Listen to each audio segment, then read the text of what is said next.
สวัสดีครับปู่กับหลานน้อยครับผมเมื่อนี้อยู่ที่นี่เนาะครับอยู่ที่ห้องบันทึกเสียง HD Studio สาขาที่2ครับกับลูกชายครับตามประสามาเดียวเจ้าของอ่าห้องบันทึกเสียง HD Studio สาขาสกลนครนี่นะครับก็คือที่อยู่ที่เศร้าเนาะนี่คืนนี้จะมานอนตรงนี้ฝนกำลังจะตกมากครับตอนนี้เวลา4:05 นาที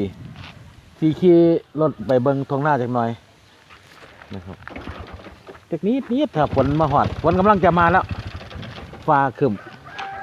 ฝนกำลังจะมาถ้าฝนมาก็รีบกลับเดี๋ยวพาไปเบิ่งทงหน้าแบบยาวๆบ้านนี้เป็นบ้านชื่อว่าบ้านนาดีเห็นปะบ้านนาดีตำบลหนองไผ่หรือตำบลหยังตำบลหนองไผ่อำเภอเมืองเนาะเห็นปะนะอำเภอพนานิคมจังหวัดสกลนครอันนี้เป็นบ้านนะครับเป็นบ้านตามภาษามาเดียวบรรยากาศดีครับเป็นยังเป็น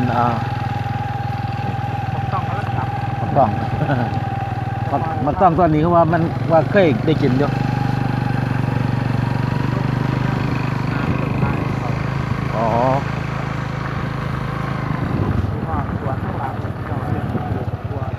สวนทำการเกษตรครับตัวนี้การเกษตรถ้าจะปลูกบักทั่วหลายไร่ด้วยนี่ในน้ำมีปลาในนามีข้าวที่เหลียวเห็นนะครับเป็นคลองน้ำเป็นคลองน้ำชลประทานอันนี้จะออกไปสู่คลองน้ำตืดโอ้โหฟาดเลยแหละ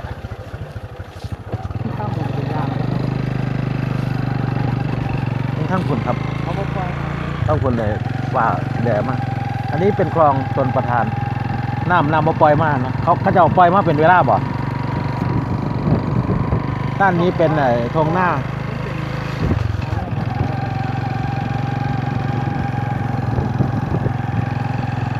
ทางห้องน้ำครับ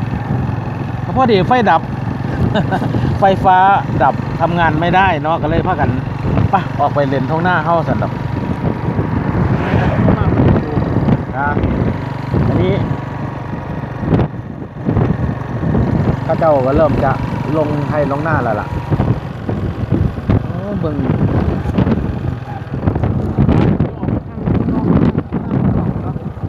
ไปถึงเวลาไปท่านมาหรอไปบ่ฮอดกันอันนี้เป็นหน้าบ่เป็นนาเราดิกับบ่ไก่ด้วยล่ะตะขี่มาฮอดซ้ำนี่เป็นหน้าของกวางน้อยเห็นบ่โอ้กระท่อมน้อยฝนมองนี่ก็จะพอตกนี่ก็เป็นนาหน้าที่ย้ายผู้พิงเห็ด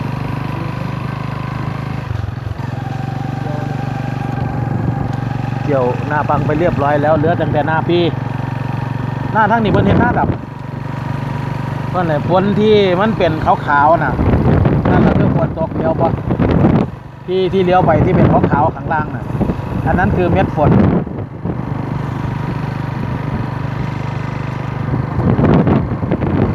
เท่าที่มาแยกออกมาหม่องโค้งนี่เนาะเมื่อกี้เนาะแยกผมจะอ้อมไปเข้าบ้านนะครับเป็นเอาเก็บน้อยฝนตกมืดฟ้ามัวดินมาเลย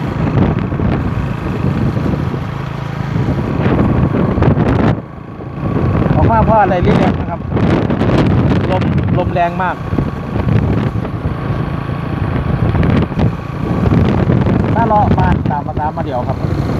บริเวณบ้านตรงที่เราลงมาสะพานต้องไปอีกมันอีกสะพานหนึ่งกันปะ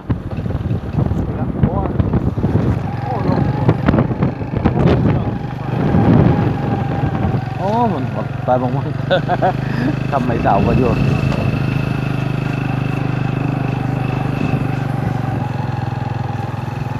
อันนี้เป็นส่วนบ้านนะครับ เป็นส่วนบ้านเกือบสุดบ้านละแล้วบ้านนี่ก็บ้านใหญ่อยู่เข้าไปในบ้านใหญ่เติบ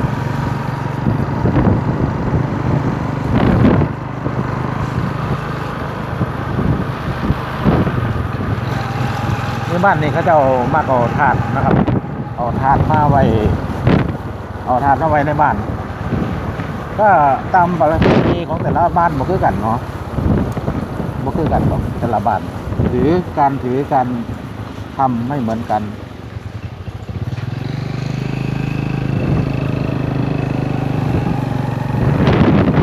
อันนี้มันคนละเส้นก็เป็นบ้านใหญ่บ่บ้านใหญ่เลี้ยวไปซอยเมื่อกี้นี่เห็นบ่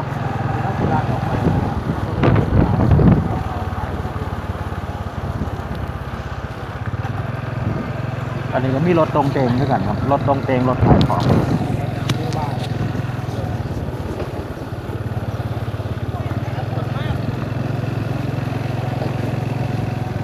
เดี๋ยวพ่อมาซอยน่ะขี่ไปซอยนั่นแหละมันต้องรัดหน้าเพราะเขาพูดเกี่ยวกับข้างแต่พ่อเอาตัวไปตั้งมัน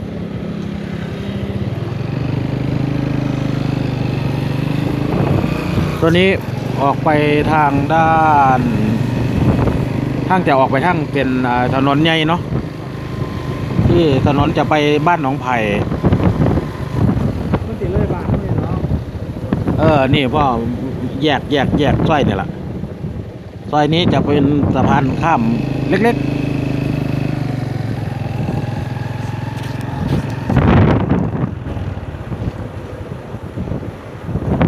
โอ้โหลมกลับเลยเป็นยังไงครับกลับบ่ไหวแล้วบ่ฮอดบ่ไปเบิ่งบรรยากาศครับพุ่นเลี้ยวเห็นตั้งแต่เมฆครับเสียวเบี่ยงไปทางบ้านเขาแจ้งอยู่ฟ้าครึ้มมาเนี่ยไฟดับนี่พ่อเลี้ยวไปนี่ตอนนั้นบ้านเขาเราไปเลี้ยงจะหมอกอื่นมันหนักฝนก็คงจะตกหนักแล้วล่ะโอ้หมึกต้องเขาเจ้าล้นไหมมีคนธรรมดาแต่บรูว่าเสียยังไงดีดิ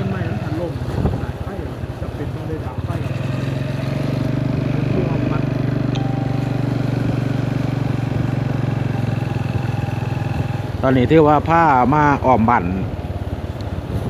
ไปยังบ้านได้เครื่องบ้านดอกเมื่อกี้นี่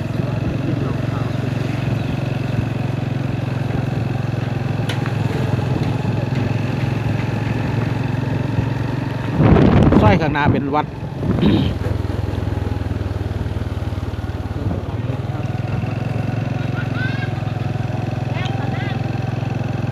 อันนี้เป็นวัดบ้านน่าดี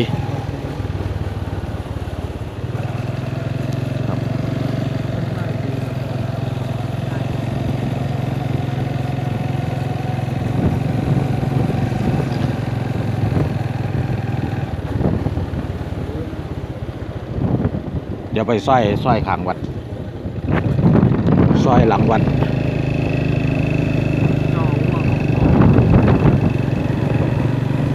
มีบ้านเก่า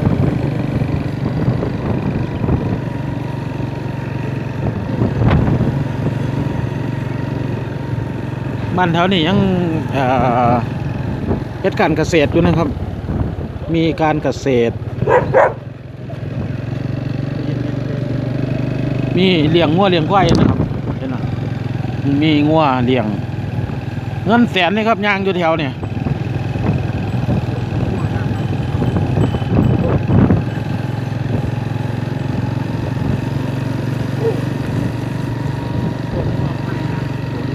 โอ้งัวพัน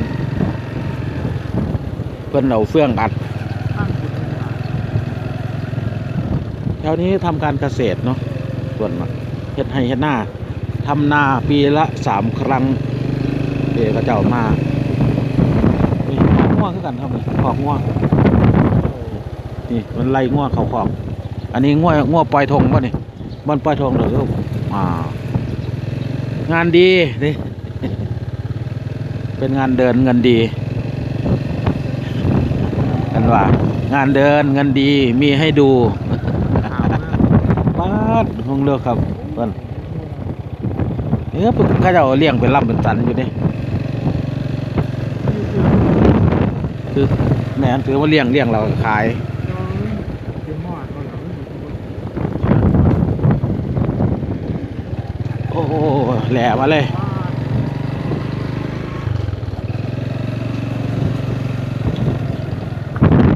มาถึงแล้วที่เหลียวเห็นหลังสีขาวๆครับ HD Studio ขาวนะ HD Studio ครับผม ดีครับดี ก็สังกะสีบิวมาใส่หน่อยครับถึงแล้วโค้งขึ้นมาเหมือนกันโอ้เย็นดีไรแต่คงจะเอาไว้ซ้ำนี้เนาะครับผมสำหรับคลิปนี้เนาะเอาผ้าอ้อมบ้านก็